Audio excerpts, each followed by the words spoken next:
We have concluded last time, I think, till Rule 40.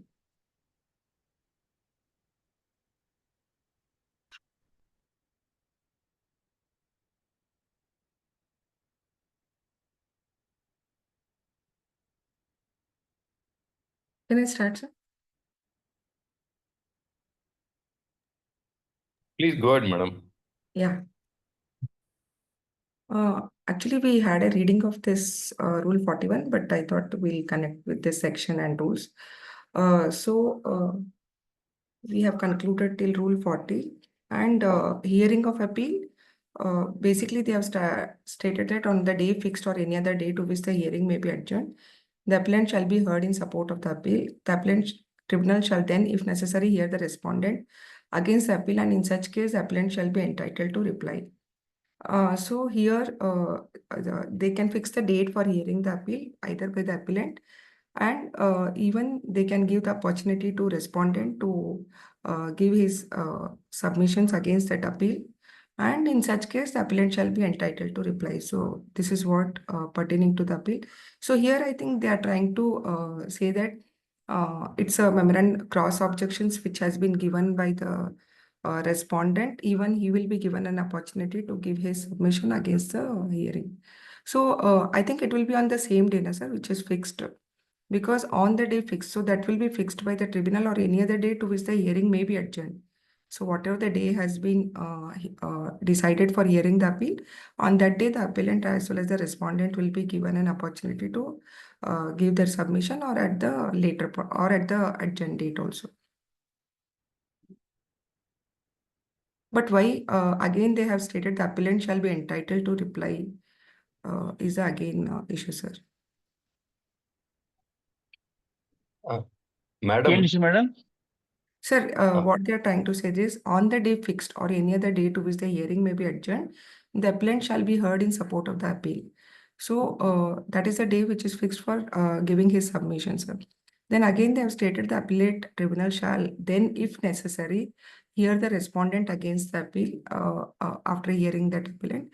And in such a case, the appellant shall be entitled to reply. So whatever the submission given by the respondent, against that, again, the opportunity will be given to the appellant to submit a reply. So entitled to reply, they are saying.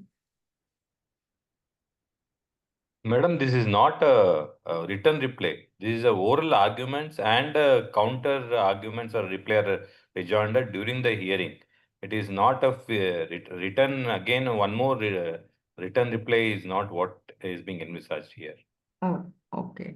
So we consider this reply as oral reply as such. Yeah, the arguments, no, when the appellant will put forth the hearing and the respondent will respond, and a rejoinder will be given by the the appellant again. That is the context. Jatin sir, you are telling something. Correct. It's all oral arguments only, not any written submission. Okay, sir. Yeah, that was the point. Then, madam, sorry yes, to interrupt. Yes, sir. You used the word cross objection. I Yeah. think in that context, I want to bring to the attention of members. Yes. The reply to appeal and cross objection are the two different aspects technically. Cross objection is when, I always give this example, when there is a proceeding which is happening where, say, the first appellate authority has concluded against you on a classification, but has given a favorable order in the context of a limitation. So entire demand is already gone. So you would not prefer an appeal against that order to the tribunal. Later on, department files an appeal against such order on the aspect of limitation. Since you would have not filed an appeal on the aspect of classification, the window is available for you for 45 days after you got the communication to file a cross objection. It is in the nature of a cross appeal where it says that even if you are not filed an original appeal, once you file this cross objection, that will be treated as an appeal against that order, irrespective of the fact that you have filed an appeal against that original thing. So that is what is meant as cross objection, rather than, merely reply to the points whichever is given by the appellant. When the appellant file, you just file a counter. That is not what in this context technically called as cross objection. Okay, sir. You got that one, because Yes, I got it. I often see that we use generally the reply to appeal or submission against the appeal as a cross objection. Actually, it is technically not that. Okay, sir.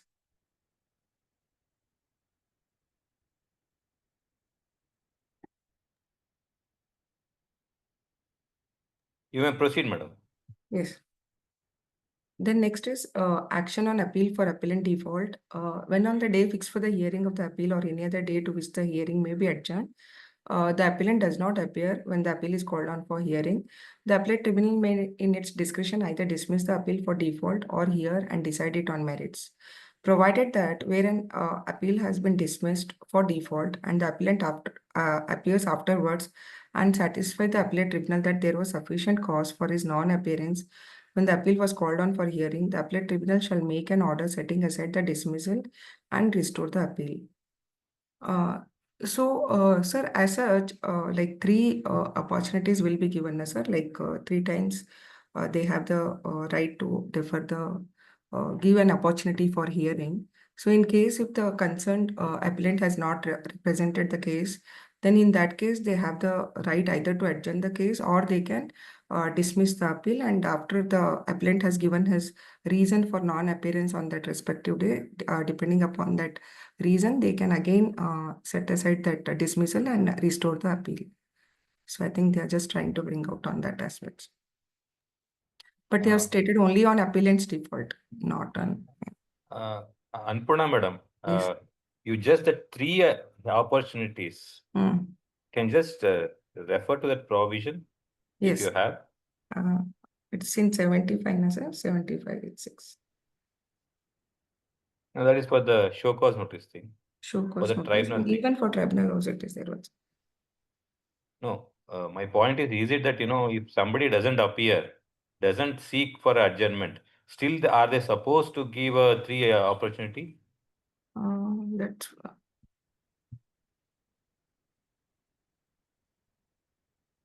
can I just when we read When it comes, you can know. I'm just please make that yes, note I'll make point. a point. Yeah, I'll make a point. Is it that you don't even appear for the first hearing on the fixed date? Still, whether the tribunal is supposed to give you a next opportunity, or is it that they can straight away dismiss for a default as per this rule? Okay. That is the question. You Yes. can address whenever it comes, but that is Yes. the question simply. Yes, yes.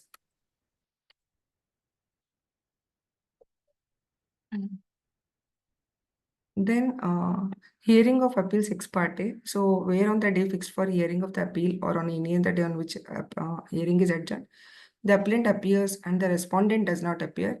When the appeal is called on for hearing, the appellate tribunal may hear and decide the appeal ex parte. So this is a case where the respondent has not appeared and the appellant has appeared.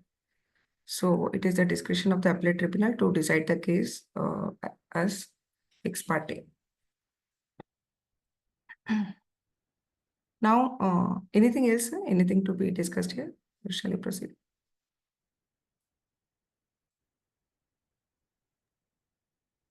I think we can proceed. Yeah. Then continuation of proceedings after death or adjudication as an insolvent of a party to the appeal. We did last time, but we are little more looking into this aspect. Where in any proceeding, the appellant or the respondent dies or is adjudicated as an insolvent, or in the case of a company is being wound up, the appeal or application shall abate unless an application is made for continuation of such proceedings by or against the successor in interest, the executor, receiver, liquidator, or any other legal representative of the appellant or the respondent, as the case may be. Provided that every such application shall be made within a period of 60 days of the occurrence of the event. Provided further that the appellate tribunal may, if it is satisfied that the applicant was prevented by sufficient cause from presenting the application within the period so specified, allow it to be presented within such period as it may deem fit. So what we are trying to discuss is, like, in case if the proceeding if the concerned appellant or the respondent dies or is adjudicated as an insolvent. So in case if he dies, then there cannot be further proceeding on the person who has already died unless a application should be made by his legal heir or by the successor. So here there will the question is whether it will be a fresh proceedings when it is taken by legal heir or it will be a continuation of proceedings. So based on this rule, they say that it will be a continuation of the proceedings. Subject to that, application should be made by the successor or legal heir as the case may be. So this we have to look into the reference of GST provision also, in where they have given the different in case of death of a person or in case of a insolvency or in the case of the companies liquidated. So all those has to be looked into and accordingly. But as a procedure, they have said that the successor can make an application and they can continue the proceedings. So how it will be tested in the law, that we have to check. Who has to make this application, ma'am? Like the person, the appellant party who is died or insolvent, Yeah. the See, legal heir of that, or the yeah. other party to continue? No, the legal heir actually. That is what they said. By against the successor in interest, the executor, receiver, liquidator. Okay.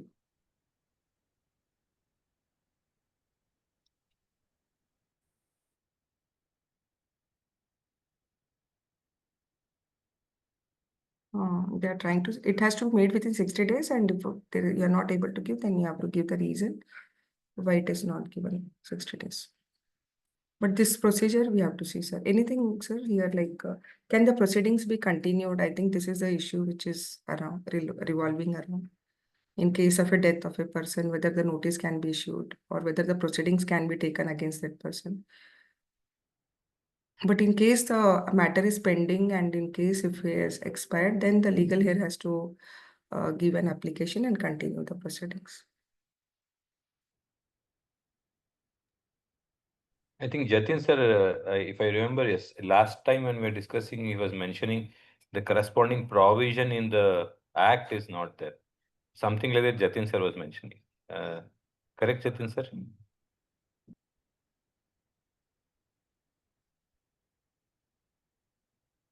Hello? And the second point, madam, which I'm, okay, Jatin sir, you are not audible, Jatin sir. Okay.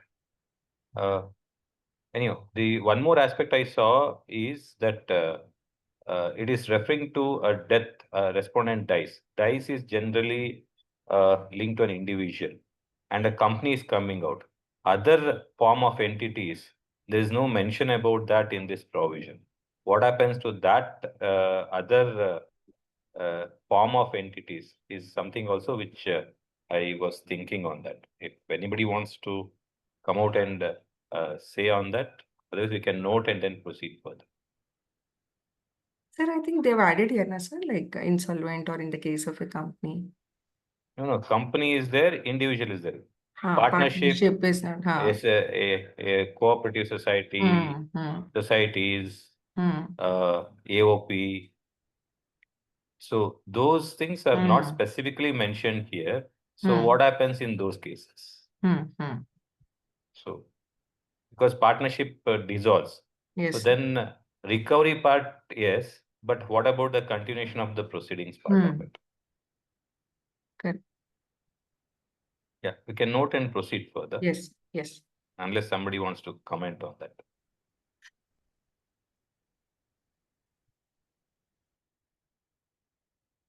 Now, this is a section, I think, something which we have to deal in detail.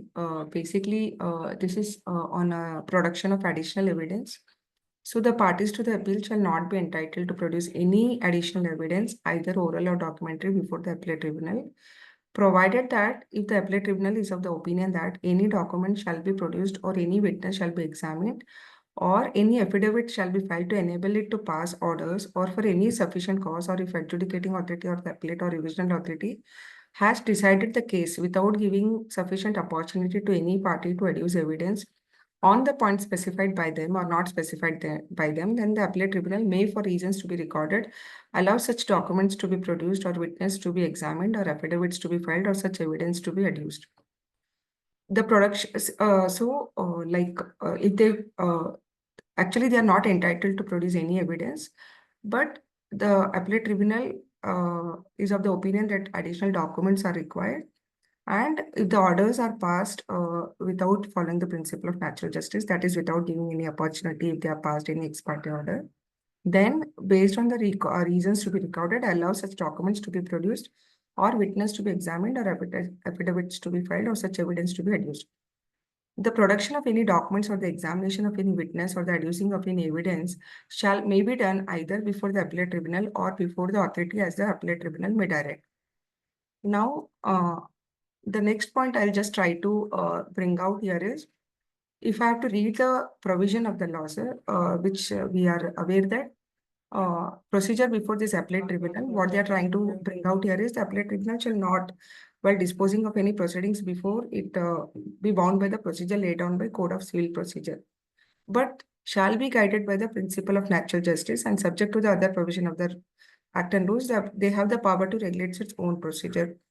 And 1112 also gives the power to the appellate tribunal for discharging their function, which they are having a similar power as in civil court, while where they are trying to say that they can summon and enforce the attendance, all that receive evidence requiring the discovery.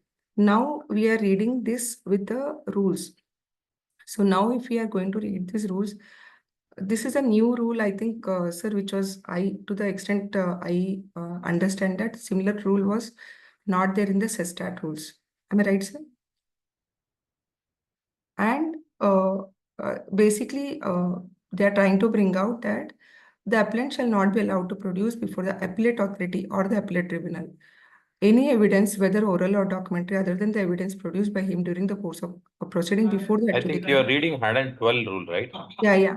112. What I'm trying to say is, No, I think yes, sir. whether members are, you're not displaying, so members should be known about it. Yeah, I think I've shared, na, sir. Yeah, okay. I've shared the 112. screen. Is it Screen not mein to visible? no, I think what No, we are madam. seeing In is, the screen, it is GSTAT rules. yeah. Okay, now? No, Now nothing is visible for me. Oh, now, sir? Maybe I it's think coming. coming down. Yeah, sorry. Hmm. Yes, sir. So I was just trying to read 111, section 111 and rule 112 regarding to this additional evidence. So what I'm trying to bring here is this 1112 is trying to say that additional evidence either before the appellate authority or the appellate tribunal. To the extent what I remember is there was no similar rule in the SESTAT rules to the extent what I'm trying to understand, because I have never seen, I don't know if any of the members have experienced, I have not seen any first commissioner appeal order where they have rejected based on this rule 112 as of now, or they are not aware of as such, because they are just trying to say that the appellant shall not be allowed to produce before the appellate authority or the appellate tribunal any evidence, whether oral or documentary, other than the evidence produced by him during the course of proceedings before the adjudicating authority or as the case may be the appellate authority, except in the following circumstances. So they have tried to give the 4 circumstances where they can accept this additional evidence. That is where the adjudicating authority or as the case may be the appellate authority has refused to admit. Madam, okay. ಇದು Yes. ಗೊತ್ತಾಯ್ತು. What is the concern that you have with No. rule 112 ಹೇಳಿ? What I'm having is, sir, one thing is this sufficient cause is a very what I can say, how to substantiate this sufficient cause is the one aspect, sir. And the second aspect, what I'm trying to say is that this kind of thing was not there. So I think because the appellate No, authority. again, madam. Yes, sir.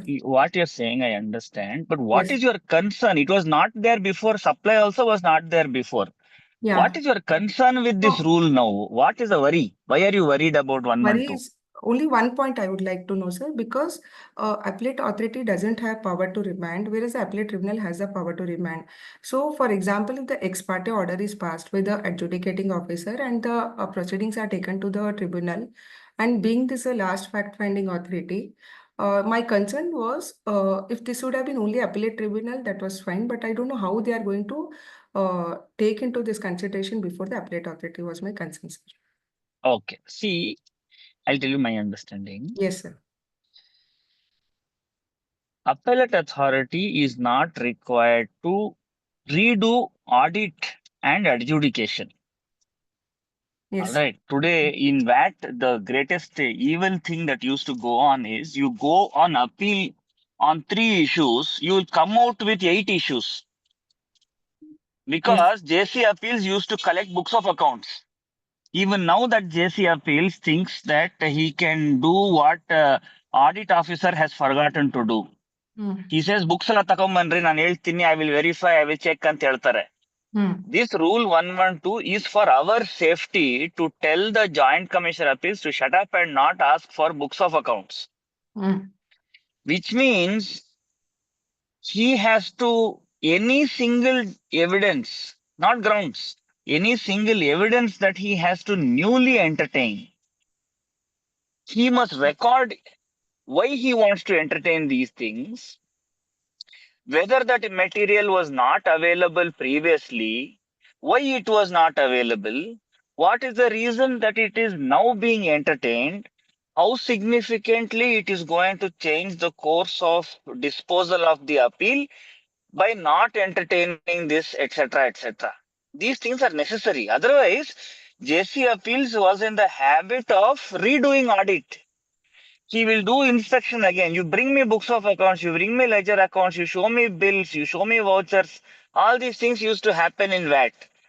This Hmm. rule 112 is for taxpayer safety. Now it works both ways, where taxpayer does not give some information, whether he can introduce that information now. We have to read 112 in the light of burden of proof. Hmm. If revenue has to prove, revenue has to provide evidence. Now they will say 2A, 3B. They will say 2A, 3B. And then in appeal, they will say 16.2C. They can't do those things. They have to make their case very clear in the beginning itself. So therefore, 112 is a very wonderful thing that is there, that we have to take full advantage of, so that they don't misuse their powers in the name of appeal and end up redoing the original proceedings. Okay. Heli.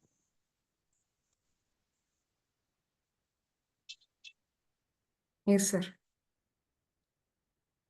You have seen how JC Appeals has worked in VAT and sales tax. Yes. They were allowed only to entertain C forms, F Yes. forms, H forms, E1 forms.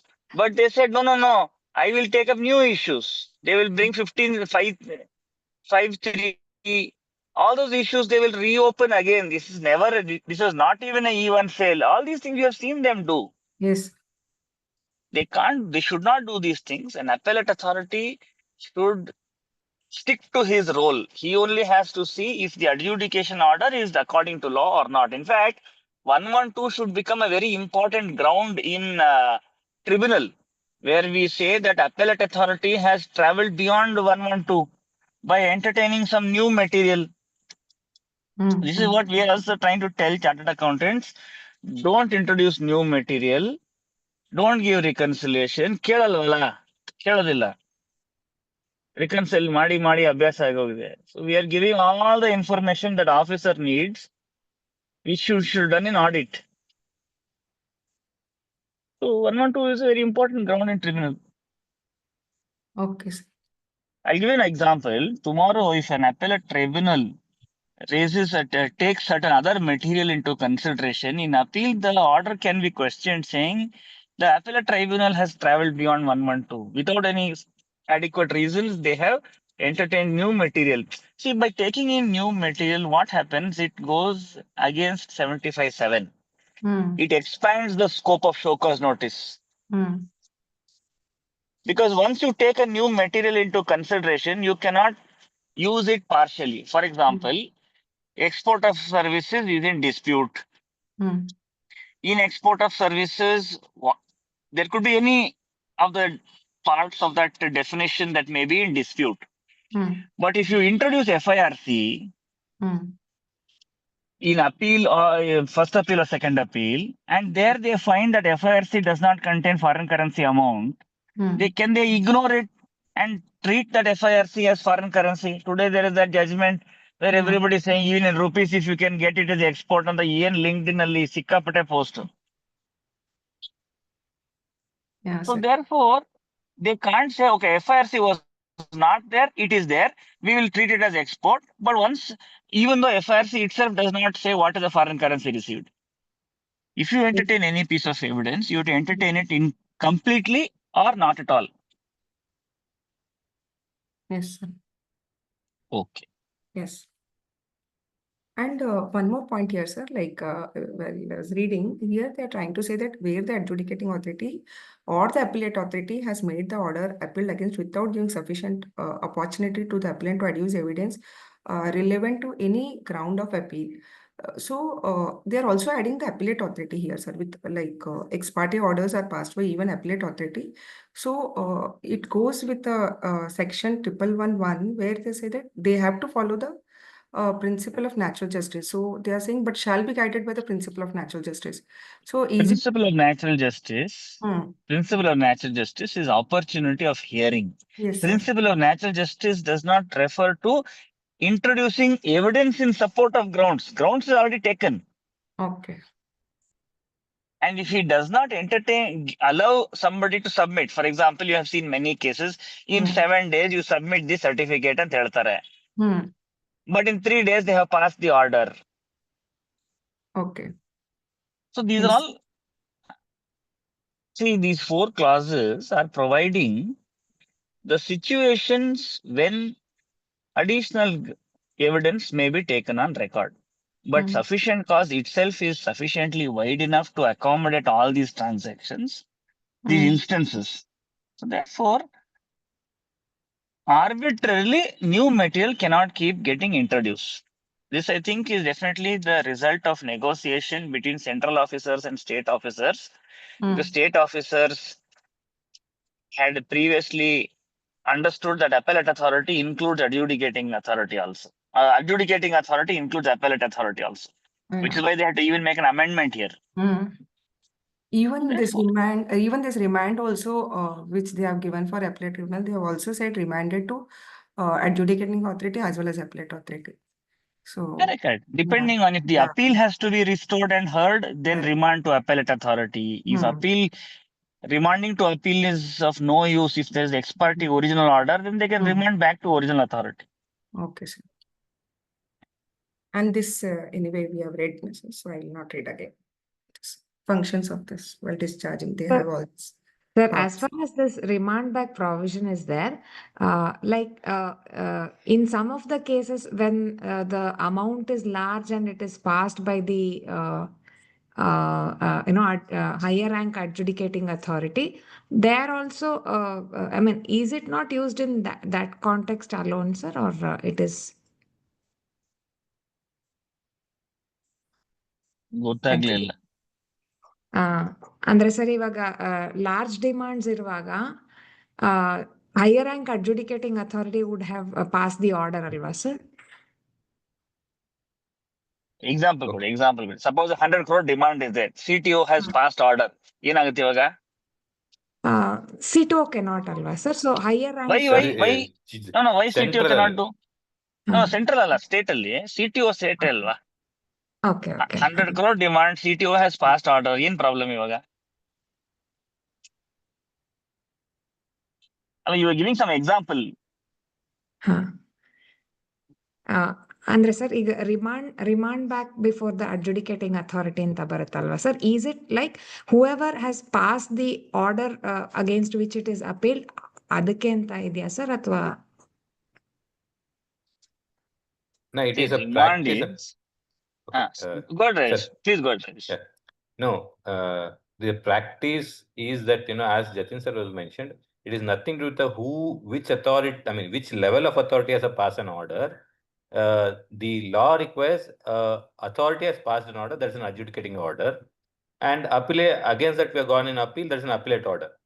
Depending upon the situation, the tribunal may feel, okay, for example, it is dismissed that, the mistakenly the appeal is dismissed because it is filed after the condonable period or within the condonable period, which cannot be condoned, then the issue, they will may remand it back to the appellate authority. Whereas it's an ex parte order, again, appellate authority also has not looked into and dismissed for some technical reason. So they may find it that it should better go back to the adjudicating authority for fresh adjudication. So in that context, they will decide not on the context of which level of officer has decided. That is the Okay. experience in the earlier service tax or excise or customs for that matter. The same thing is is set out here. Either they can remand it back to the appellate authority or adjudicating authority as it is. In fact, many a times we push the tribunal. My lords, we request you to kindly remand it back to the adjudicating authority because see, we would have not produced, we would have been claiming an input tax credit where in the on record the list of invoices, invoice copies were not at all produced or evidence. Now, if I go to the appellate authority, again, this 112 related issue can come up. So I want that, open remand so that I can bring out all the grounds, all the evidences. So I pray before the tribunal to set aside the order and go back to the adjudicating authority so that, it's a fresh adjudication. All the windows and all the grounds which I want to take are open for me. So generally in such scenarios, we push for a remand for the adjudicating authority as a practice. Yes, so thank you so much. Sir, one more example, I'll just try to bring out with one of the case what we are present. What has happened is in one of the case, they have issued the show cause notice by disallowing the input tax credit as per 17(1) example. Then they have passed the order based on 17(2). Then we have replied stating that your order was passed, the appeal was filed to the department saying that it is beyond the provision of 25(7). So they cannot pass the order beyond the scope of show cause notice. Then accordingly, the matter was taken before the Commissioner Appeal, and Commissioner Appeal has already lost the time limit of that 107(11), whatever the time limit within 73-74. That time limit was lapsed, and accordingly, the order was passed that stating that the order has been passed beyond the scope of 75(7). Now, what I'm trying to say is tomorrow, whether the department can file the appeal against it and can remand back to the adjudicating authority is the issue which we have to think upon. So what is, as per my view, is that they cannot again go back and say that the appellate tribunal cannot remand back saying that they have to amend the order or amend the contents of that order, and accordingly, I think the whole proceedings will be dropped, no, sir, because there cannot be any further adjudication on that issue, is my analyzing on that. So is that fine? Is the right way of analyzing, sir, for that remanding back the matter by the tribunal or as the case may be, or the appellate tribunal? You gave example of how remand cannot be done. Yeah. So this was one of the Correct. example I was just trying to think. Yes. I also. See, madam, Yeah. remand is a finding that should have been reached by a lower authority. When it is not reached, appellate authority will not sit and record the same finding unless there is some exception situations. Yes, sir. If authority who is supposed to reach a finding has not given consideration, then there is a justification to remand it so that let it come in the normal course. Let them do their finding that they are supposed to do. Remand is not to cure any defects. Remand is to give quietus. Normally, you will find first appellate authority in service tax remanding. There are decisions to say they have power of remand, although they don't have power of remand, etc. To say that they will remand this matter. This is what is now presently in Sestat also. Saying how did they exercise power of remand? That itself gives ground to carry the matter to tribunal. Okay. Yes, got it.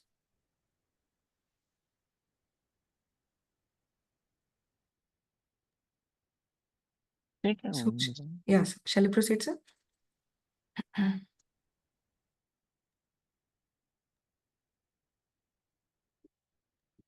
Yes, madam. Please Yes. proceed. Yes. Then next is production of evidence by affidavit The appellate tribunal may direct the parties to give evidence, if any, by affidavit, notwithstanding anything contained in Sub-Rule 1, where the appellate tribunal considers it necessary in the interest of natural justice. It may order cross-examination of any deponent on the points of conflict, either through information and communication technology facilities such as video conferencing, or otherwise, as may be decided by the appellate tribunal on the application moved by any party. So they are saying that it has any evidence has to be given. It has to be given by affidavit. So here they are just trying to bring out the concept of affidavits. So I think, but again they are trying to say that notwithstanding anything contained in sub-rule where the appellate tribunal, in the interest of natural justice, it may order cross-examination of any. So I think they are going to evaluate the evidences, sir. I think that is what they are. So it has to be notarized and it has to be whatever the evidence they are giving, it has to be proved, na, sir. So I think that is why they are saying it has to be by affidavit.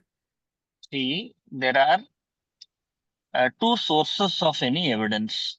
Whatever you want to say, you can say it by producing the evidence.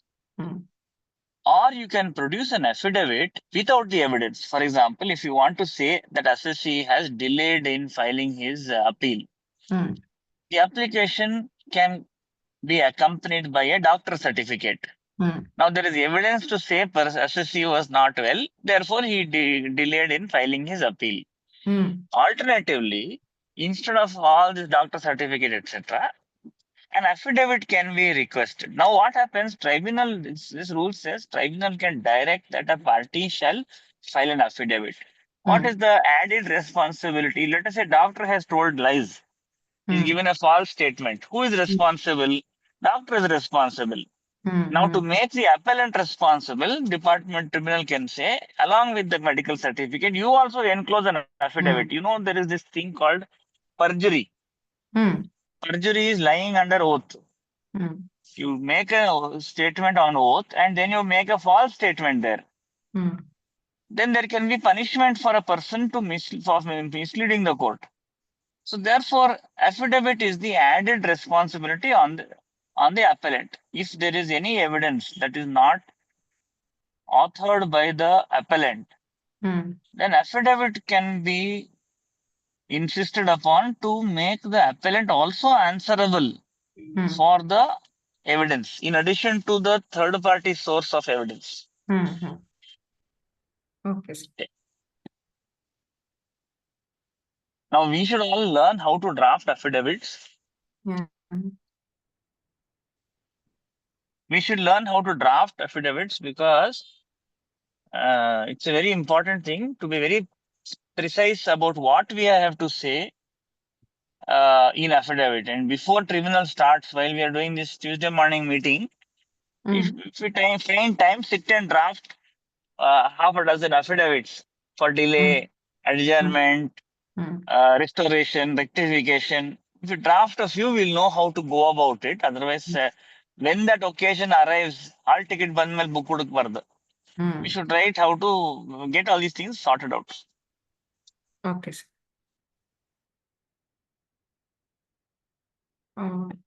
Next is again this adjournment of appeal. The appellate tribunal may, on such terms as deemed fit and at any stage of the proceedings, adjourn the hearing of the appeal. Then I think last time we discussed all that proceedings to be open to the public.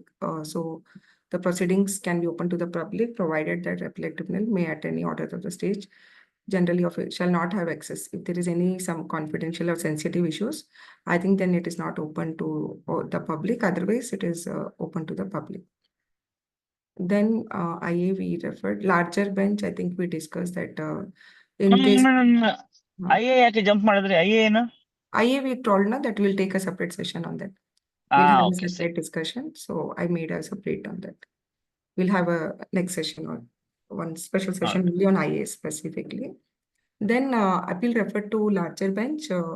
In case of different opinion of the members while hearing an appeal, it shall be referred to a larger bench by the president as it defends for disposal of the appeal. To the extent what I understand is we have state bench, we have principal bench. There is no such specific reference of larger bench in the section or rules as the case may be.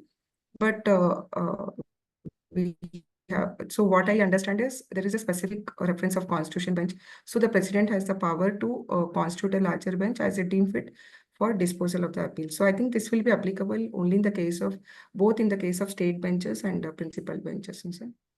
No, Or no, it see, will be discretion. Yes, sir.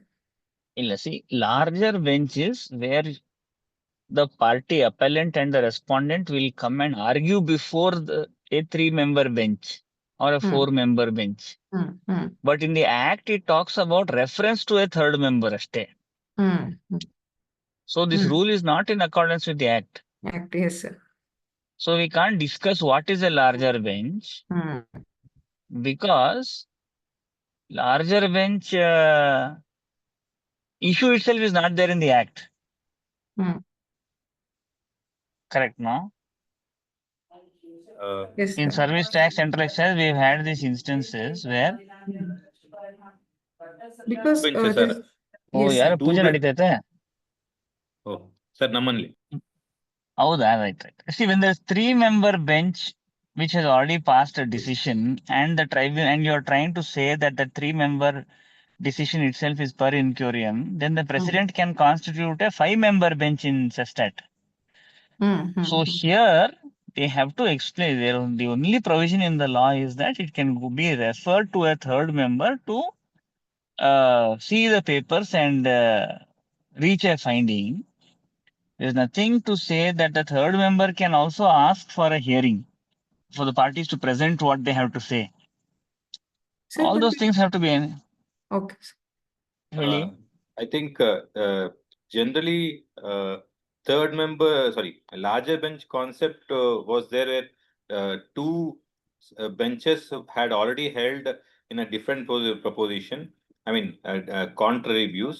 So then I think when the matter comes Correct. up again before the bench, then they were referring to a larger bench in the earlier erstwhile law. But I'm not seeing any such provision forthcoming anywhere in this Yeah. particular thing. But here there is a Between the two members only, if there is a difference of opinion, Correct. then they will go to third member to third umpire. Correct. So this rule is yellow copy paste. Sir, one more aspect is like there is a specific provision that if there is a difference of opinion between the members of state bench of that respective state, and if you have any other bench in that respective state, it will be referred to that bench. And if you don't have any you don't have any state bench in that respective state, then it will be referred to a state bench of other state. How that is, and let us presume even the other state also has a difference of opinion. So is it something like when there is a difference of opinion between the benches, then it will be referred to a large bench? Can we read that also, sir? Something. No. See, it should be there in the act, Alama. It That is is not there in the act. See, they will go to a third member. See, the third member will have a difference with whom? With himself. Okay. Rajesh and Sai Prasad are disagreeing. They will go to Annapurna to say what is your view. Annapurna will agree with Rajesh or will agree with Sai. Okay. If she gives a totally different perspective, then madam ಕಳಿಸ್ಬಿಡಿ first ಬೇರೆ ಯಾರನ್ನ ಹಿಡ್ಕೊಂಡ್ ಬನ್ನಿ. I think it will You be understand? Technically, is it possible, sir? ಆಗಲ್ವಲ್ಲ? ಅಲ್ಲ, ಇದು computer software ಅಲ್ಲೆಲ್ಲ ಆಗುತ್ತೆ sir. All combinations you'll think of. But it goes to a third member to resolve the conflict. If the third member expresses reservation that no, I'm not able to agree with both of these people, then it will go to a different third member. Correct. See, but those are all part of tribunal procedure manual. It is not part of procedure rules. Our internal ಏನಾರ ಮಾಡ್ಕೊಂಡು ಹೋಗಿ ನಮ್ಗೇನಂತೆ. ಎಲ್ಲಿದೆ larger bench? ಏನು ಇಲ್ಲ, larger bench ಕಾನ್ಸೆಪ್ಟೇ ಇಲ್ಲ. Because see why larger bench problem is there is because 4 members make up a bench. 4 members make up a bench. ಅಲ್ಲೇನ್ ಲಾರ್ಜರ್? ಸೊ ಫುಲ್ ಬೆಂಚ್ ಅಂದ್ರೆ 4 members. It should always be odd number. ಏನೋ ಮಾಡ್ತಾವ್ರೆ ಇವರು. Rule is doing something else. ಮಾಡ್ಲಿ ಅವ್ರಿಗೆ. Okay. So don't take this. We should not discuss this larger bench in any degree of seriousness because it has no statutory basis. Okay. Then next is order to be ಒಂದು signed. ನಿಮಿಷ. Where is the procedure for filing paper book? This is for Where is the sir?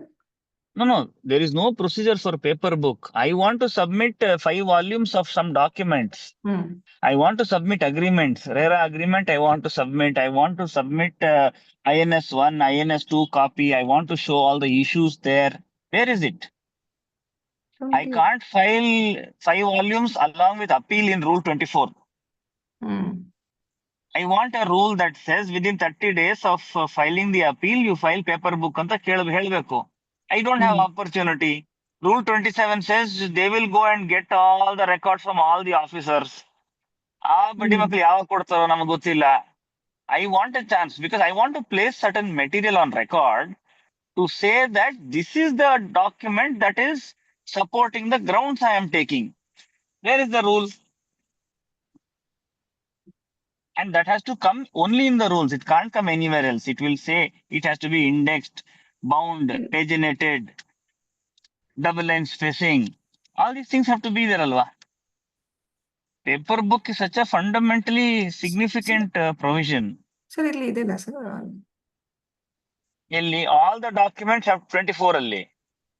All the 20 documents have to, alla, relevant documents have to be paginated, ma. You see rule 24 ಹೋಗಿ ಕೆಳಗೆ 24. This is for Along with the defendant. appeal, I have to file 21. Along with the appeal, I have to file everything. Mele. Along with the see, when I'm filing APL 5, impugned order, pre-deposit, authorization. That's all I will file. ಇರೋ 3 ತಿಂಗಳಲ್ಲಿ urgent ಆಗಿ ಅಷ್ಟೇ ಮಾಡಕ್ಕಾಗೋದು because client will come in the last day only. I need a separate opportunity to submit all the documents that are relevant for the case. To file the appeal, what minimum is required, I will file. All documents they wish to rely upon shall be accompanied. And there is no end to this. And if I don't have another opportunity to submit paper book, what I will do, using inherent powers, I will place on record in my compilation and synopsis. All this material I will place there. Then tribunal will say, I don't have time to read it. At the time of hearing, you are giving all these documents anta keltare. So at the end of 49, those rules are missing. Paper book has to come there, start there, or wherever they want to place it. So let's go to 50. You see the use for a paper book, alla madam? Yeah, they ನೋಡ್ತಾ ಇದೆ sir. Not brought specifically. Yeah, got it.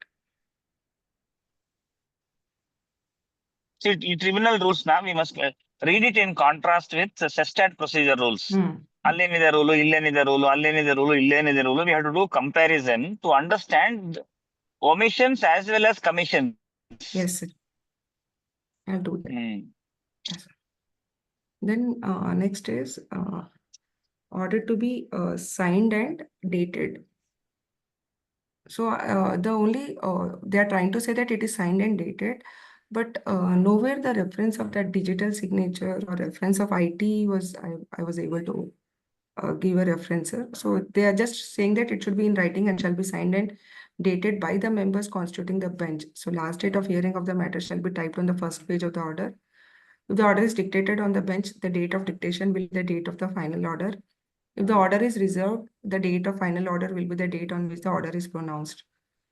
And in cases where the gist of decision is pronounced without the detailed order, the last part of the detailed order shall specify the date on which the gist of decision was pronounced. And in such cases, the date of the final order shall be the date on which all the members of the bench signed the order, and where the order is signed on different dates by the members of the bench, the last of the dates will be the date of the order. So I am just looking like this will be an online order which will be pronounced. So how this will have an importance, we have to see like, and there is no reference of digital signature in this rules as such. So I think, and wherever they are trying to say that wherever the order is reserved. So most of the cases we have seen that either it will be dictated on the bench or it will be order is reserved. So we have to see the date accordingly, and that will be the date to decide your further proceedings. But they are also One more issue. Yes. One more issue is there. In case of tribunal, APL 4 will be issued by proper officer. Tribunal will pass order in July. Proper officer will, when will he issue APL 4? ಯಾವ್ದು rule 108, 113, ಯಾವ್ದೋ ಒಂದು rule ಅಲ್ಲಿ proper officer has to issue APL 4. It may take some time for it to be transmitted to the proper officer. He has to read the order, understand the order, recompute the demand according to what the order says. Unlike if, first appeal or SMR, where the officer himself will issue APL 4. Today we had JC appeals. Sir, appeal I don't know how to calculate the revised demand. Can you calculate in Excel and give me pen drive antara? So the signature is relevant, but can you have a signature in the order of the tribunal and APL 4 coming after 2 months? So they're not, they're disconnected. Correct, actually. So all the harmonize ಮಾಡಬೇಕು ಅಂದ್ರೆ the APL order of the tribunal has to be a reasoned order and a summary should be, everything should be on the portal and instantly APL 4 should get generated. All that is missed out. Okay. Then this will not have any relevance, sir. ಅದೇ ನಾವು digital signature ಬಗ್ಗೆ ಚಿಂತೆ ಮಾಡ್ತಾ ಇದ್ದೀವಿ, ಇಲ್ಲಿ ಆನೆನೆ ಹೋಗ್ಬಿಟ್ಟಿದೆ, ನಾವು ಬಾಲ ಹಿಡ್ಕೊಂಡಿದೀವಿ. Yeah. So I think this will not have relevance if that is the case. Yes. ಅಷ್ಟೇ. Then such of the orders of the appellate tribunal as are deemed fit for publication in any authoritative report or the press may be released for such publication on such terms and conditions as the appellate tribunal may lay down. So it will like suspect orders. Even this will be on. It will be open to public. But again, it is subject to terms and conditions.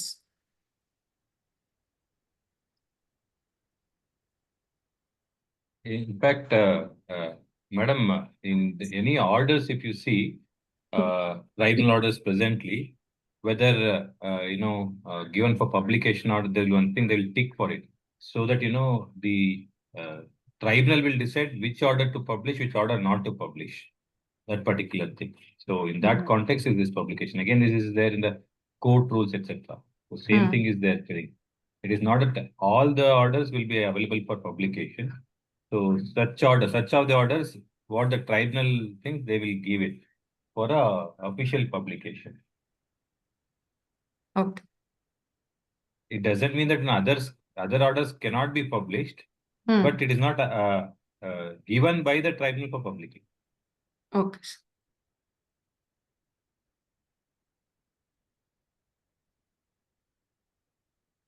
Then this record of proceedings, this will be, should I read all that, court diary order sheet? No, here we have to see chapter 6, chapter 7, why we need in the rules. Yeah. ಇದೆಲ್ಲ articles of association, ನಮಗೆ memorandum of association ಇದ್ರೆ ಸಾಕಲ್ವಾ? Yes, sir. So these all are the procedure by the tribunal, by the High Court they have copied, because order sheet concept is not there, because if it is there in the rules, we can apply for certified copy. Whatever today the bench is making remarks in their files, I can ask for certified copy if it is there in the procedure rules. If it is kept outside the procedure rules, only by RTI I can ask for. In the normal course, I can't ask for certified copy. So idu ello copy paste madavre. And this one, yes.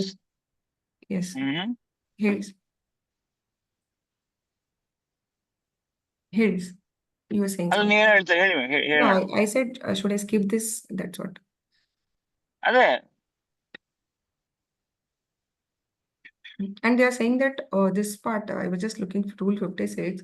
They are saying the parties or the authorized representative or legal practitioners shall, before the commencement of the proceedings, furnish to the court officer list of law journals, reports, statutes, which may be needed for reference or Thank you. Which may be needed for reference or photocopy. So, is it something mandatory, sir, or is it? No. See, now is this a reference to compilation? Yeah, that has to be submitted, etc. Why is it sitting in this particular chapter? Hmm. ಮಾಡ್ತಾರೆ. So paper book something like. Paper book ಇಲ್ಲ ಇಲ್ಲ. No, this is not Hmm. paper book. This is a Hmm. compilation Hmm. of the judgments which we are citing. Hmm. No, I'm saying it has to be brought along with paper book. This also, like there only in 21, 22 only they can add this. Correct, correct, correct. ಬರಬೇಕು. Then they are saying court officers shall call the cases listed in the cost list in the serial order. This is which generally goes the regulation of the court. Anything anybody wants to add here, or I'll proceed. Proceed madam. Yes, sir. Up to 7 proceed. ಹೌದು. ಅವ್ರು ಯಾವ form ಇಡ್ತಾರೆ, ಆಮೇಲೆ ನಮ್ಗೆ ಈ form ಎಲ್ಲ ಕೊಟ್ಬಿಟ್ರೆ ನಾವ್ ಬಿಡಲ್ಲ. ನಾವ್ ಇದಕ್ಕೂ ರಿಕನ್ಸಿಲೇಷನ್ ಮಾಡಿ ಟ್ಯಾಲಿ ಮಾಡ್ಬಿಡ್ತೀವಿ, 2B 3B ಮಾಡ್ಬಿಡ್ತೀವಿ ಇದಕ್ಕೂ. And they brought this miscellaneous application also, sir. Like this is also like this also can help us, which is general preservation. Okay. Sir, this retention preservation of the record, scrutinize within 3 days and ಕೊಟ್ಟಿದ್ದಾರೆ. This very short time actually. ಇಲ್ಲ ನೀವು ಸುಮ್ಮನೆ tension ಮಾಡ್ಕೊಬೇಡಿ. And preserve specified the registrar will be total. Yes, sir.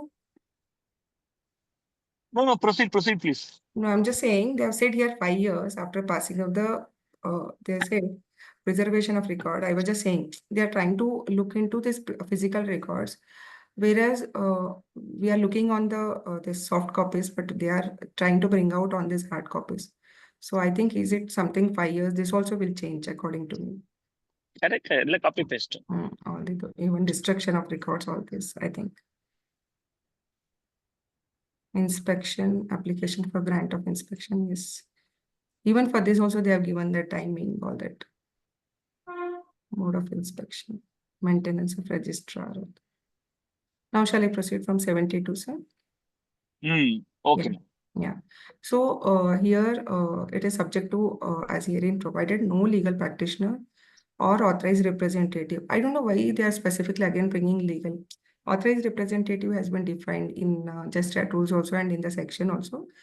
But anyway, they are using both the reference shall be entitled to appear and act in any proceedings before the appellate tribunal unless he file into appellate tribunal wakalatnama or memorandum of appearance or letter of authorization, which shall include all the information as specified in Justat Form 4 as the case may be duly executed by or on behalf of the party for whom he appears.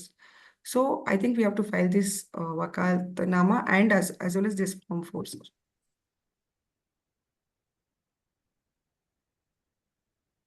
Is it this no legal practitioner, like legal practitioner, are they referring government advocates, sir? Because everywhere they have used this reference of legal practitioner or authorized. Advocates. Advocates. In any procedure, unless he files or memorandum of appearance or letter of authorization, which shall include all the information in Justat Form 4. So this is the specific reference they have given. And again, yes. Only that whatever authorization that should include all the information of Form 4. That's all. Not only authorization. Yeah, that's what it should contain, all the details which are there in Justat Form 4.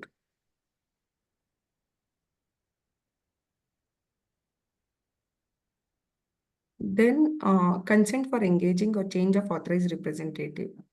So duly stamped as per the respective High Court rules. A legal practitioner or authorized to file wakalatnama or MS or this in any pending case or proceeding before the appellate tribunal in which there is already a legal practitioner or authorized representative on record shall do so only with the written consent of the legal practitioner or the authorized representative on record, or when such consent is refused with the permission of the appellate tribunal after revocation of wakalatnama or memorandum of appearance, as the case may be, on an application filed in these behalf, we shall receive consideration only after service of such application on the council already on record.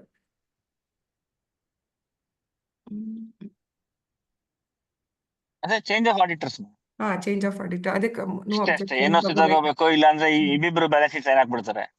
No objection ತಗೋಬೇಕಂತ ಹೇಳಿದ್ದಾರೆ. ಅವ್ರು ಏನೋ refuse ಆಯ್ತಂದ್ರೆ then they are saying that with the permission after revocation on an app again they can which receive consideration. So I think then they have to take a approval from appellate tribunal. Correct, because appellate tribunal is going to act upon the representations by the person. Hmm. If his appointment itself is muddled in confusion, Hmm. how will they entertain the wrong person? So therefore, they will examine. So it's nothing like no objections at all. No objection from the outgoing consultant Hmm. and taking on record the new consultant.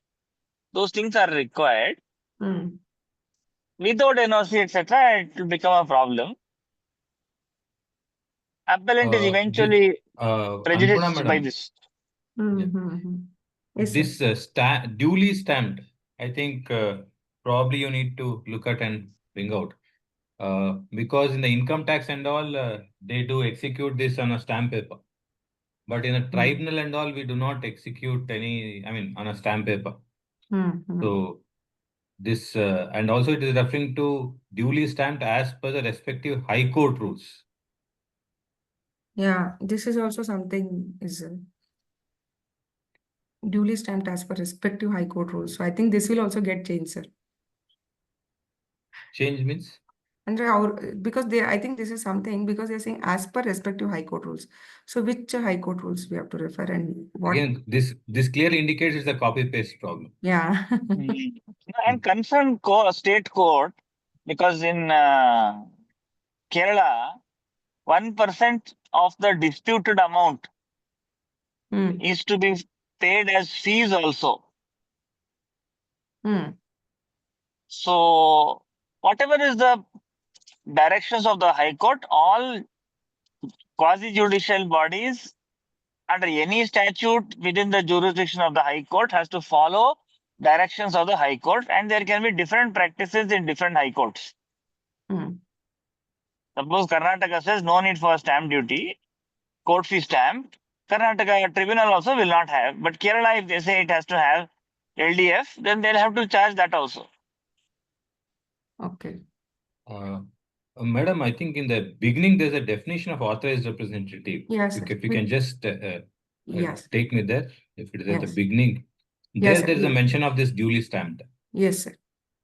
again. So I think well, this is there in a bracket, but in the text it is not there. So authorized representative means that duly authorized with appropriate stamp duty on that. So that means that probably we need to come out with what is the stamp duty applicable if it's in Karnataka, whether we need to execute, because in the schedule, I think there's a mention of power of attorney. There is nothing for the authorization letter. So whether power of attorney is equivalent to authorization, which is being spoken here. So I think that aspect of it we may have to look at it. Yes, sir. I don't know. Sir. Because in the past, once this objection was raised, I had given a narrative stating that, there is no requirement in Karnataka for affixing the stamp. Actually, it comes to 2 rupees or 3 rupees. Since any stamp below certain value, there's an exemption. So there's no need of affixing the stamp for authorization before the tribunal. I'd put across that submission to the tribunal, and later on they started accepting my authorization without stamp. Because So- they are saying Wakalatnama, comma, duly stamped. Before Uh, it's provided. Okay. So Wakalatnama duly is stamped. Stamped. For authorized. Yes. Yeah. Okay. A Okay. person authorized in writing or through Wakalatnama, duly stamped. So just we might have to look at from that perspective and just see. Okay, Yes. can proceed, Yes, madam. sir. No, just I thought that this will be one of the important aspects while filing an Yes, sir. appeal. That stamp on how much stamp paper, probably we need to discuss that also and bring out. Yes. And such consent is not required if it is filed under 102 subsection 3 of the Act. So that's a specific reference of that. Then restriction on appearance. They have said a legal practitioner or who has tendered advice in connection with the institution or any case or any other proceedings before the appellate tribunal or drawn pleading in connection with any such matters during the progress any. Is it something like related parties, sir? Like whose independence of that, except with the prior permission? Because they are just trying to say drawn pleading in connection with any such matter or as during his progress of any such matter acted for a party shall not appear in such case or proceeding or other matter arising therefrom or in any other matter connected with therewith for any reason whose interest is opposed to that of his former client except with the prior permission of the appellate tribunal.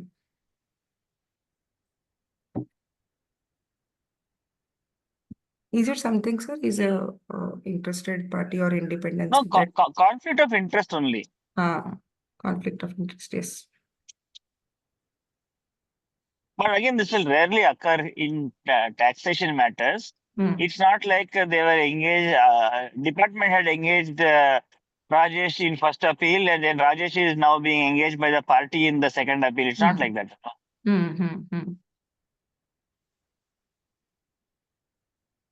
Okay. They have said is opposed to that of his former client. So they are referring. Correct. Then 75 is a restriction on parties' right to be heard. The party was engaged in legal practice to appear him before them may be restricted by the in making presentation before it. See, this is a case of party in person. The party himself can come and argue. But once he gives authorization, he cannot come and appear. Correct. He can be present, but he cannot participate. That's what. You're right. Then empanelment of special authorized representative may draw upon a panel of authorized representative or valuers or such other experts as may be required by the appellate tribunal to assist in proceedings before the appellate tribunal. ಬಿಡಿ ಇದೆಲ್ಲ ಏನೋ ಮಾಡವ್ರೆ. ಏನೋ panel ಎಲ್ಲ ಮಾಡಿದ್ದಾರೆ. ಏನೋ ಪಾಪ bench ಇನ್ನ ಅಪಾಯಿಂಟ್ ಆಗಿಲ್ಲ, ಪ್ಯಾನೆಲ್ ಮಾಡ್ತಾರೆ. ಇದು the something is valuers. I don't know why they require or such valuers also they have added. That was something. Professional dress for the authorized representative while appearing before the appellate tribunal. The authorized representative shall wear the same professional dress as prescribed in their code of conduct. So there is a specific reference of rule for the dress code, and every affidavit shall be titled as before the gestat, followed by the cause title of the appeal or application or other proceeding in which the affidavit is sought to be used. All that regarding affidavit, they have given how it should be, and it should confirm the requirement of CPC. And person authorized to attest affidavit shall be sworn or affirmed before an advocate or notary who shall affix his official seal. Is it something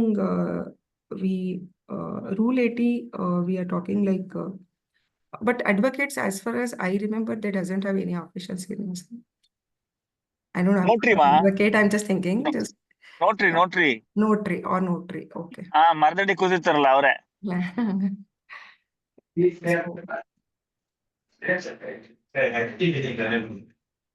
Then we have affidavits of illiterate visually challenged. There's a specific reference of that on that. Then identification of deponent. I think these all are the procedures. Then annexures to the affidavit, document accompanying an affidavit shall be referred to therein as annexure number, and attester shall make the endorsement thereon. That is a document mark putting the annexure number in the affidavit. The attester shall sign therein and shall mention the name and his designation. Okay. Now this is something we have to look. 84. Except otherwise, application for production of documents, form of summons. The thing is, an application for summons to produce document shall be on plain paper setting out the document. What is this requirement, sir? Like again, application for production of documents or form of summons, because already we have something about us, sir. So why again this has come? Yeah, copy paste. This is not required. Then marking of documents. The documents on produce shall be marked as If relied upon by the appellant, they shall be numbered as A. If relied upon by the respondent, B. The appellate tribunal exhibit shall be as C series. I think this is again internal. civil procedure. No. This is all not there. Yeah. This is all civil procedure code. Hmm. Marking of documents. Marking of exhibits is a very complex procedure in CPC. It does not. It should not be applied in tribunal also. That's why they have to see evidence that is to be marked only will be referred to during trial. But that is not to be done here because here we don't follow CPC. Yeah. Correct. So this will not have Photo any. ಯಾರೋ ಬರ್ಕೊಂಡಿದ್ದ copy paste ಮಾಡಿ ಕಳ್ಸವ್ರೆ. So this will not have any relevance as such. Then even this 83 also, sir, like I was just trying to this annexes, all that. I don't know how this will play for our gesture tools because this all will be. No, in case you're giving any affidavits, affidavit also the chapter has to go. But anyway, how it has to be filled need not be in the procedure rules. But when you are filing something in an affidavit and you are relying on something, you can state that as well as enclose it. We have made payment of pre-deposit through DRC3. We are not knowing how to make payment. Enclose the DRC3 also. So tomorrow there is no doubt about the correctness or the completeness. Okay. Yeah. Then I think again this is come out repetitive, I feel, sir, because this examination in camera we have already seen that they ಆಯ್ತು can ನೋಡಿ. video conference ನೋಡಿದೀವಲ್ಲ ಮೇಲೆ, again it is repeating. Then they can summon and enforce attendance of any person and examine an oath and issuing commission for the examination of witness. I think something which we have already seen. Then form of oath or affirmation to witness. This is all again procedure of tribunal. Then to interpreter oath or solemnity, like I do swear all this they have to give. An officer to administer oath, the oath or shall be administered by the court officer. I'm going little fast because it is pertaining to the tribunal procedure, so I'm not looking much into that. I think these all are tribunal answers, so I'll not read into that.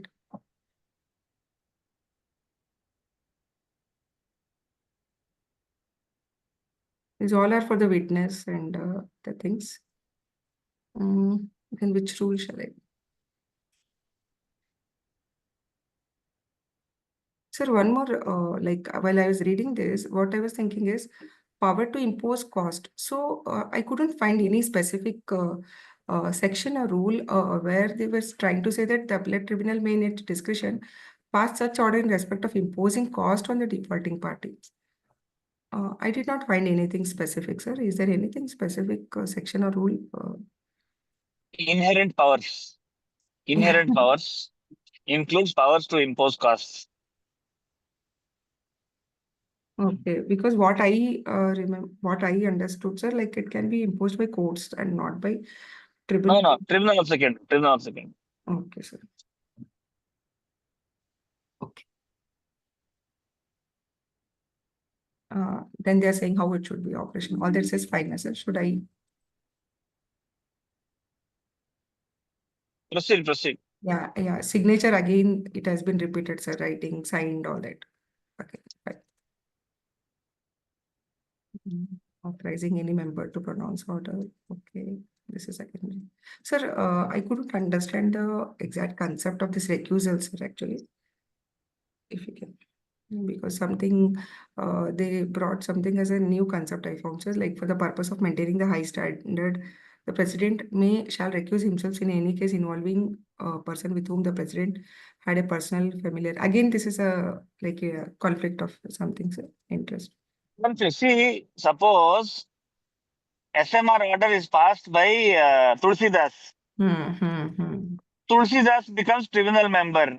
He can't sit there now. Yeah. Okay. Recusal. Yeah, got it.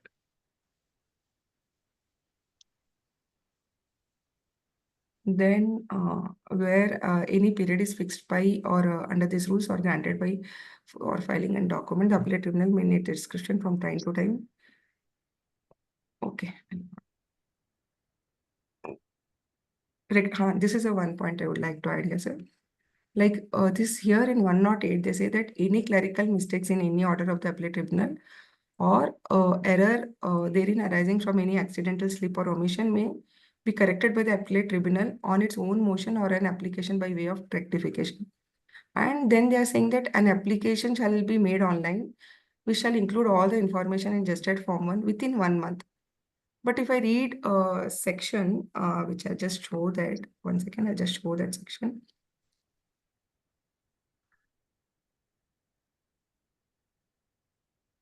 If I see the section, sir, hope it is visible, this document. Yes, yes. Rectification.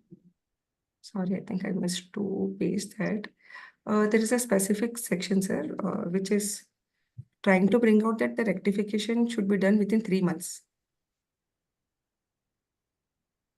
I think, sorry, sir, I missed to copy paste that. 161. No, not 161, sir. It is one specific section, sir. 1 second, I'll just try. Rule lady. No, it is there in 113, I think, sir. Let me read. Section 113, sir.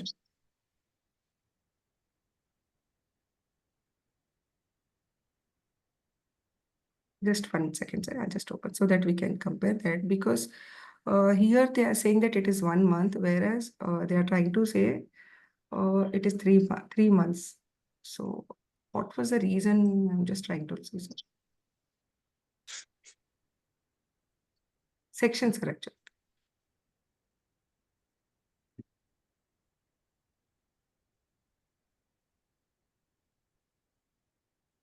Just 1 minute.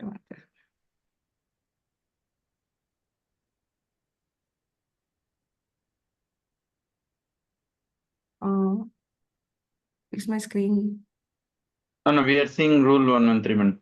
rule 113 only? 1 second. Nothing is visible. Now,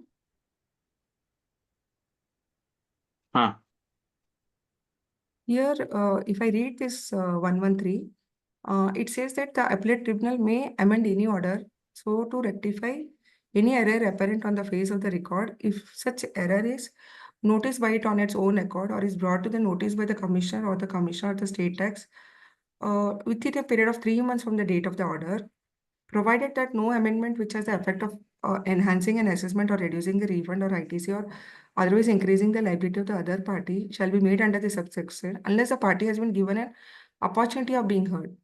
So here they are trying to say it is 3 months, whereas if we read the rule, it is saying 1 month. So something I found like that was little contradicting. So yes, sir. Rectification. Same thing. Here also they are saying if any clerical mistakes in any order or error from they are saying it should be 1 month.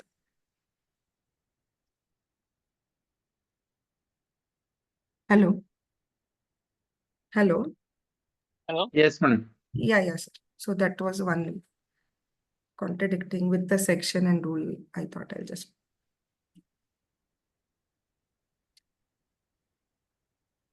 But here, only one point I was just trying to say, or its own motion or an application by any party by way of rectification. They have not referred the section, but specific section is there for rectification. So I think section will override this rule. Yep. Yeah, and they have come out with a specific form also for rectification, just at form 1. Sorry, it will be like online. We shall include all the information within 1 month from the date of final. Madam, for application it is 1 month, but passing of the order it is 3 months, no? See, I've just tried to read again that. May amend any order to rectify to appeal within a period of 3 months from the date of order.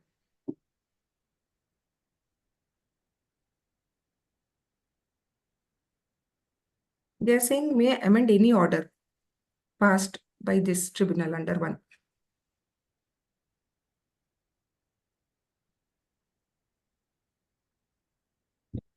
Yeah, there it is filing of application within 1 month, no, madam? No, see here they Yeah. are saying. Rule 108 is within 1 month you file, and here it is 3 months for rectification.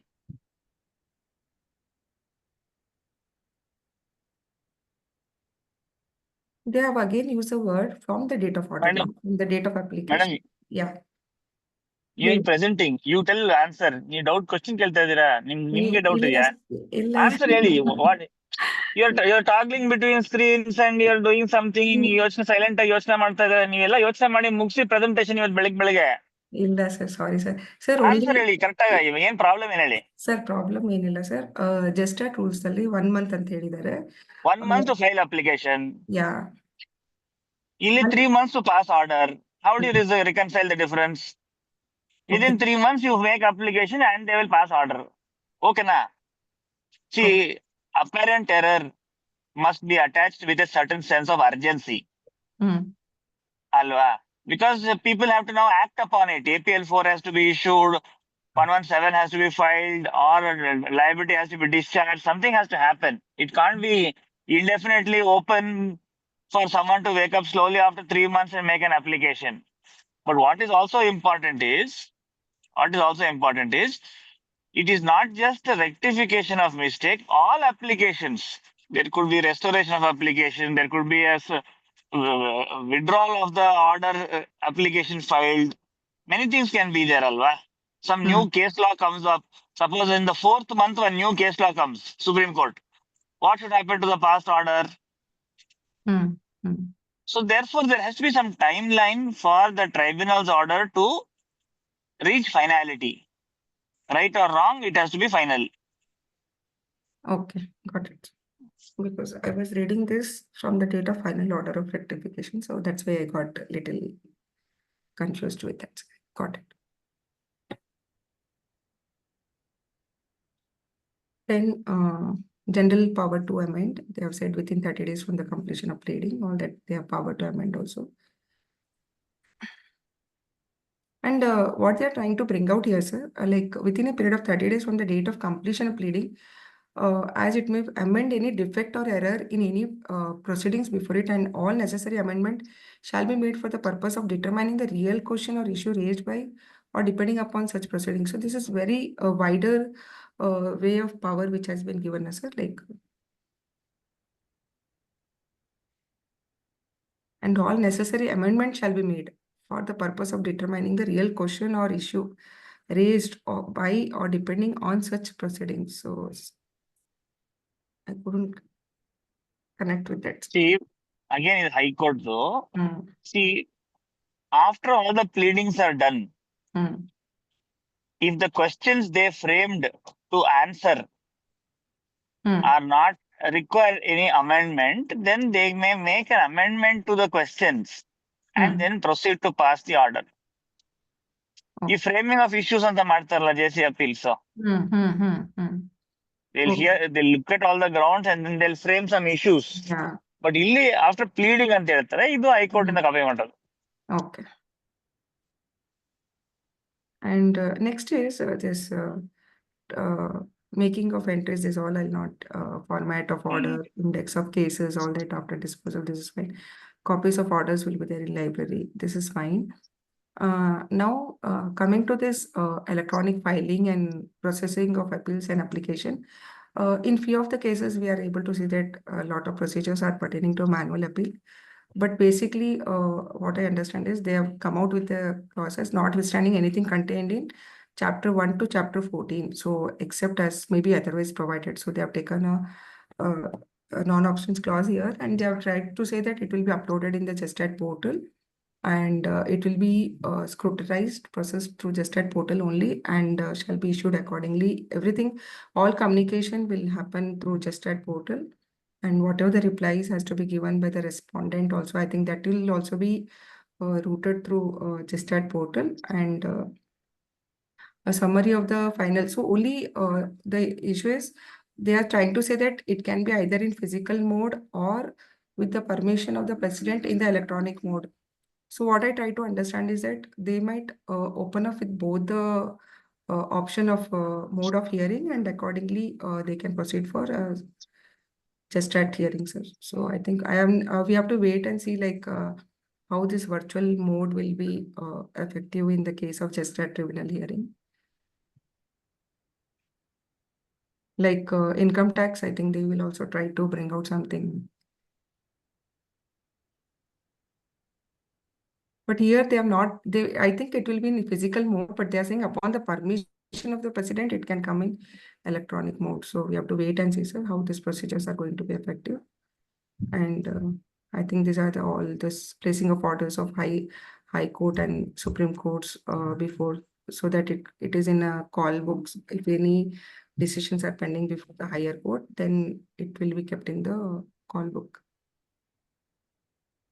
And fees are prescribed. Am I right, sir? This whatever aspect we are trying, sir, 117. Yes, ma'am. Then fees is given. IA will take later, then award of cost. It may award cost for meeting the legal expenses of defaulting party. Dress for the members shall be asked, even already the professional dress they have stated. And again, for the members, they said as the president may prescribe, but for the parties, they have come out like a SESTAT rules. But if for a male, it is a closed collared black coat or in an open collared black coat with the white shirt and black tie. And in a female in a black coat over a white sari or any other white dress. And for summer seasons, they have given that they can dispense wearing this black coat. And for the purpose, the regular employee of a party shall not include a departmental officer who is appointed as an authorized representative.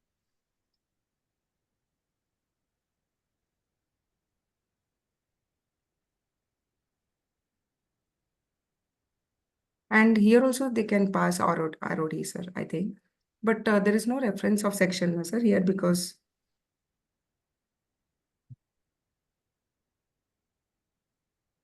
Hello.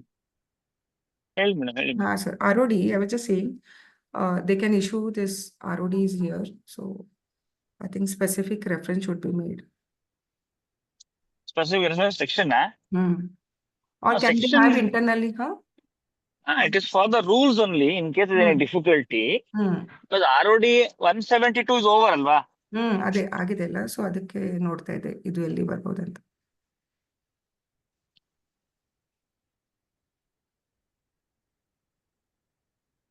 This was one thought.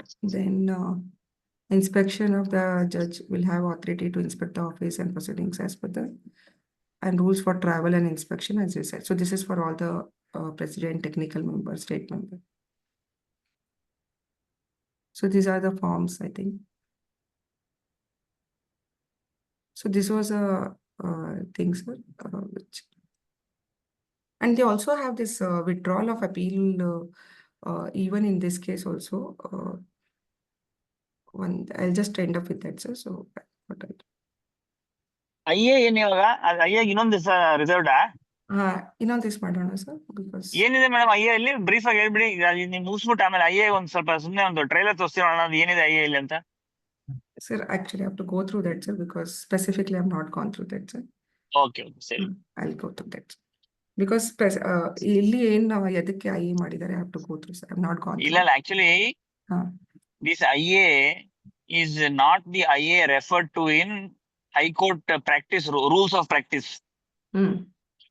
See, anyway, ನೀವು ಮುಗಿಸಿದ್ರಾ? ಆಯ್ತು sir. This was only one thing I wanted to bring that. There is a procedure even for withdrawal of appeal. Only that was. Yes, right. that was, yes, sir. So more than 90% requires amendments. Yes, sir. Okay. And there is overlapping also. All that is there. Yes. Interlocutory application is to decide a question of law or fact without deciding the appeal itself. For example, there is an appeal involving partition of property. A, B, and C are three brothers. They are going for partition. Now, there is a doubt whether C is a son of the Karta or not. So, this is a subordinate question. And the answer to this question will have a bearing on the main appeal. So, if you decide that C is not a son, then 50-50 divide the property. But if he is a son, then 1/3, 1/3, 1/3. So an IA is to decide an interim question Hmm. whose finding is going to have a bearing in appeal. Hmm. They are used the word IA, Hmm. but there is no provision in GST law for filing IA. So ಇದು ಸುಮ್ಮನೆ ಇದೆಲ್ಲ. This IA, what they mean in the procedure rules is a miscellaneous application for they are referring to admission, they are referring to stay. It's all Or not there in the act itself. If you file appeal with all the pre-deposit within the due date, your appeal is accepted and the disputed demand balance is deemed to be stayed. okay. There is no occasion now. Hypothetically, IA can be there for deciding whether the proper officer is a proper officer. Hmm. If the proper officer is not the proper officer, then the demand will fall. So Hmm. therefore, IA procedure is there in High Court practice rules. Hmm. They are referring to IA, but there is no provision in the act for IA. So therefore, this entire reference to IA is waste. ನೀವು ಇನ್ನೊಂದ್ ದಿನ ಅದಕ್ಕೆಲ್ಲ time waste ಮಾಡಕ್ ಹೋಗ್ಬೇಡಿ.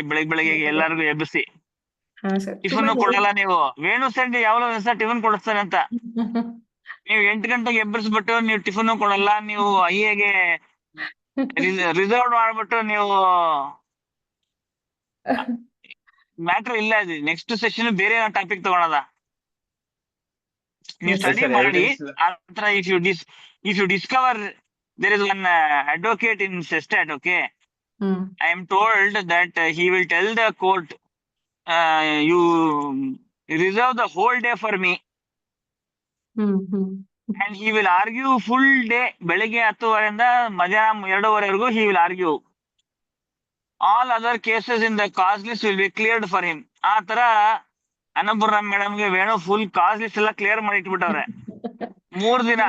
No, so it was just interactions. So ಐಎಲ್ಲಿ ಏನು matter ಇಲ್ಲ, ನೀವು ಓದಿ ಐಎ. ಅದೇನೋ ವಿಷಯ ಇದ್ರೆ ನೀವು ನೆಕ್ಸ್ಟ್ ಓಪನಿಂಗ್ ಬಾಲ್ ಅಲ್ಲಿ ಒಂದು 1 ಓವರ್ ನೀವು ಆಡ್ಬಿಟ್ಟು ಆಮೇಲೆ ಮಿಕ್ಕಿದ ಸೆಷನ್ ಮಾಡಲ್ಲ. Okay, sir. Sure, sir.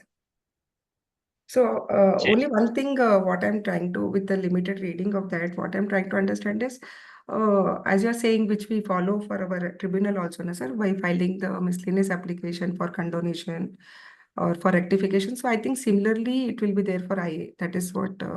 See, MA is there. IA is a very significantly different thing. Hmm. Miscellaneous application is invoking inherent powers. Interlocutory application is a statutory right. Hmm. I can ask a question on law to be answered first. Hmm. Hmm. Hmm. First, we will decide whether it is supply. Then we will go into other things. Atara. Hmm. Questions are very substantial. Hmm. So that's not what is allowed here. There is Correct. no provision in the act to allow IA. Act amendment ಮಾಡ್ಬೇಕು IA ಬಿಡ್ಬೇಕು ಅಂದ್ರೆ. ಆಮೇಲೆ do we have anything for stay also, because earlier ಇಲ್ವಲ್ಲ. so ಇಲ್ಲಿ ಏನೂ ಇಲ್ಲ as of now, so I think that may not hold good in, because That is also waste. Admission is waste. Stay is waste. waste actually. Inherent powers are there for ಏನಿದೆ condonation. There is one application. ಹೌದು. Yes. Restoration of appeal on dismissal. Rectification of mistake. ಹ್ಮ್. ಅಷ್ಟೇ. ಹೌದು. So I think only that extent it will be relevant.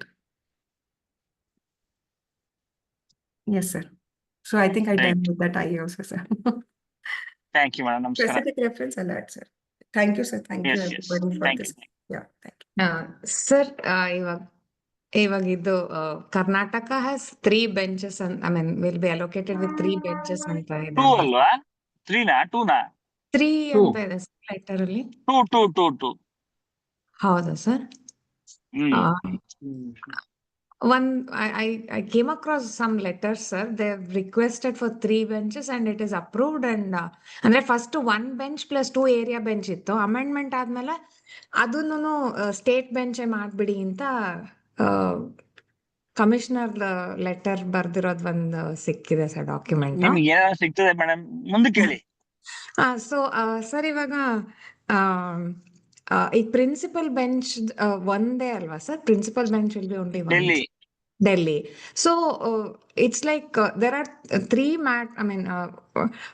any place of issue matters and 171 and other things notified. ಅಂದ್ರೆ ತುಂಬಾ ತುಂಬಾ burden ಆಗಲ್ವಾ sir principal bench cases ಅಂದ್ರೆ ನಮ್ಗೆ ಯಾಕೆ ಅದೆಲ್ಲ it take a lot of time to get resolve ಅಲ್ವಾ sir ಅದಕ್ಕೆ ಅಂದ್ರೆ ಸರ್ ಯಾಕೆ sir No, no. Regional bench concept ನ ರಿಮೂವ್ ಮಾಡಿದ್ದು ಅದೆಲ್ಲ ನೋಡಿ ಏನೇನೋ ಕೇಳ್ತೀರ ನೀವು. ಅದೆಲ್ಲ how do we answer those questions? Okay principal bench ಗೆ ವರ್ಕ್ ಲೋಡ್ ಜಾಸ್ತಿ ಆಗುತ್ತೆ, ಬಡ್ಡಿ ಮಕ್ಕಳು ಸಂಬಳ ಇಸ್ಕೊತಾರೆ, ಕೆಲಸ ಮಾಡ್ಬೇಕು, ಏನು ವರ್ಕ್ ಲೋಡ್ ಜಾಸ್ತಿ ಆಗೋದೇನೋ? ಅಂದ್ರೆ I mean already so many cases ಇದೆಯಲ್ವಾ sir, so I was just wondering like one principal bench. Nothing will happen. 15 ವರ್ಷ ನಿಧಾನಕ್ಕೆ ಮಾಡ್ತಾರೆ ಮೇಡಮ್, ಏನ್ ಅರ್ಜೆಂಟ್ ಏನಿಲ್ಲಲ್ಲ ಅವ್ರಿಗೆ. Okay They will answer slowly. They will see why principal place of supply has to go to principal bench, because the interest of two states are involved. That is why it has to go there. They can't split order issue wise and decide it separately. So if POS is one of the issues, then it has to go to principal bench for all the issues in that entire appeal. all the issues, yes sir. Okay sir. Sir ಇದು 50 lakhs ಅಂತ threshold ಇಟ್ಟಿದಾರಲ್ಲ sir single member ಬೆಂಚ್ಗೆ. So ಅಂದ್ರೆ ಈಗ except when there is ಅಂದ್ರೆ question of law raise ಆಗಿಲ್ಲ ಅಂದ್ರೆ, so if we want it to be heard by 2 members ಅಂದ್ರೆ we should have points about question of law also, ಆ ತರ ಆಗತ್ತಾ sir? Correct. If your grounds of appeal has raised a certain question of law, suppose 89.5 formula calculation, there is no question of law, only calculation is an issue. You are saying it is 90/100, they are saying it is 100/100. Some confusion is there. That's all. Whether this is the relevant day. So most cases there will be questions of law involved initially. Well, no question of law is there, or question of law is well settled and it has to be implemented. Nala dinna just to follow the decisions in the care. Okay. So it is like 50 plus 51 crore ಆಗತ್ತಾ sir? Looks like that. Okay.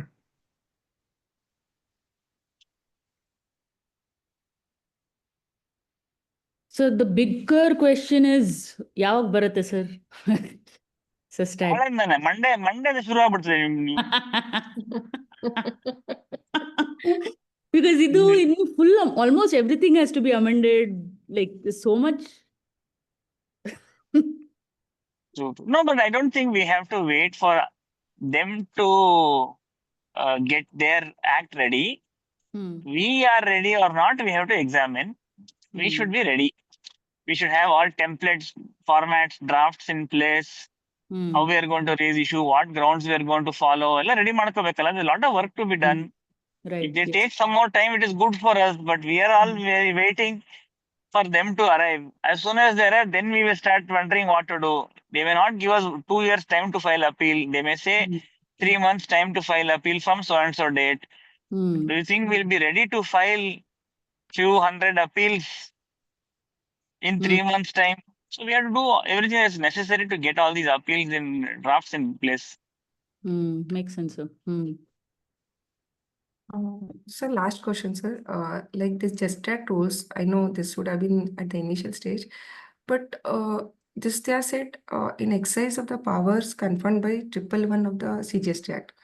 So my issue is it like because they can frame their own rules and procedures in 111 based on that this notification has been issued, sir? Because I was just thinking which section gives them the power to issue these rules?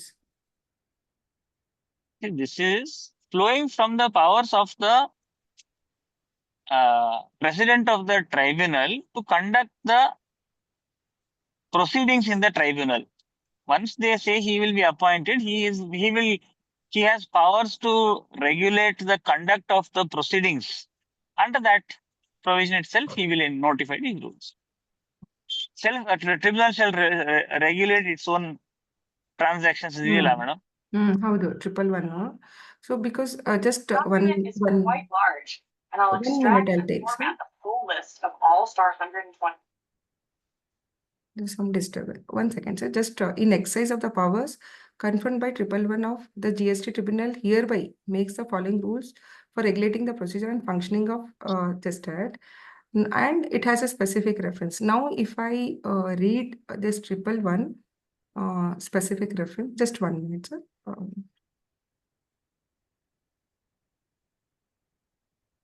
Here, if I read, sir, it is saying,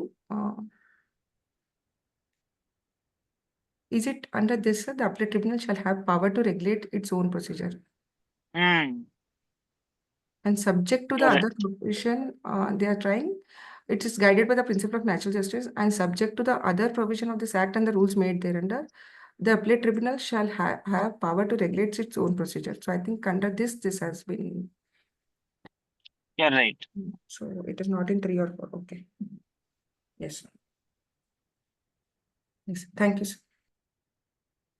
Okay.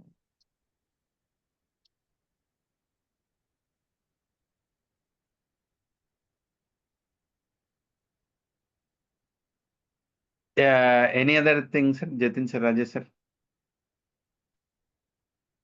ಏನಿಲ್ಲ sir. Nothing. Okay, right. So thank you, Annapurna madam. We will conclude for today. Thank you. Thank you, sir. Thank you, madam. Thank you. Thank you.